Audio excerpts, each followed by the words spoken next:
Почитувани, целата истрага за случајот Рекет е фарса која што трае со месеци. Случајот е пријавен уште во април, а русковска обвинителството молчеше и не постапуваше цели 3 месеци. Дури откако скандалот беше обелоденет во медиумите, а целата јавност виде како со помош на продолжената рака на Заев, Катица Јанева, се рекетирале бизнисмени, русковска обвинителството се одважи да постапи. Тогаш тргна вториот дел од операцијата под работно име, да ги извлечеме двата пипци на октоподот, за да ја спасиме главата. Тогаш беа преведени Боки 13 и Зоран Милевски и започна медиумската кампања за спас на Зоран Заев преку обид, јавноста да биде убедена дека овие двајца без помош на власта сами изнудувале милиони евра. Тогаш Заев уште се трудеше да ја брани и заштити својата црвена линија преку која вршеше политички притисоци, а тоа е Катица Јанева.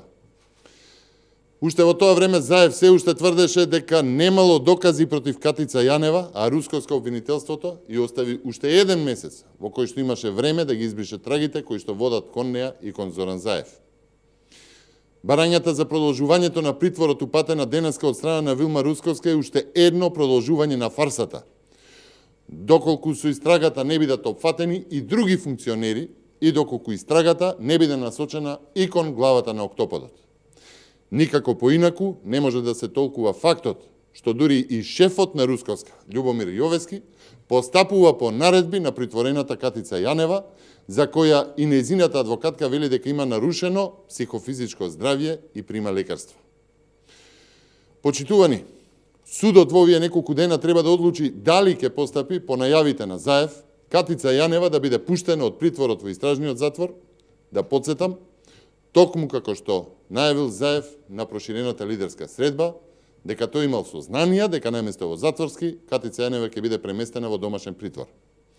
Во петок, за 2 дена од денеска, истекуваат 30 дена определениот притвор за Катица Јанева. Имајќи ги предвид досегашните предвидувања на Зоран Заев, кој патем и досега споменувал дека имал увид во истраги, па и сега за Рекет, каде во аудио снимка се споменуваат и неговото име и имиња на неговите најблиски соработници, не е тешко да се види сиот овој театар. Обвинителството на Русковска формално да побара продолжување на притворот, а Катица и Фршковска, незината одбрана, да побараат ослободување. Чиста фарса. Па Катица, според искуството на државата со Зоран Заев, послушај се сама, како што му велиш на Камчев. Не се секире за ништо, се ќе биде окей. Почитувани, Рекет ја разоткрива власта во целост и ја го открива сиот владино обвинителски судски октопод за оценување рекет и политички прогон. Заев како премиер нема проблем да зборува за увид во судски и обвинителски истраги, да има увид во сведочења, да разговара со обвинители или со обвинети, со осомничени, притворени или пак нивни адвокати. Заев нема проблем да кажува со недели однапред какви ќе бидат судските одлуки. Почитувани, на Заев и на СДСМ единствено им е важно Рекет да мине што побезболно, истрагата да тапка во место, наместо и други лица да се најдат во притвор, власта прави привид и притворените да ги извади и да ги спаси. Доколку сега судот ја ослободи Катица од притвор и ја премести во домашен притвор, значи дека работи исклучиво по наредба на Заев. Ова е далеку од правна држава, ова е далеку од европски и светски и цивилизацијски стандарди. Ова е целосно заробено општество од рекетарскиот октопод.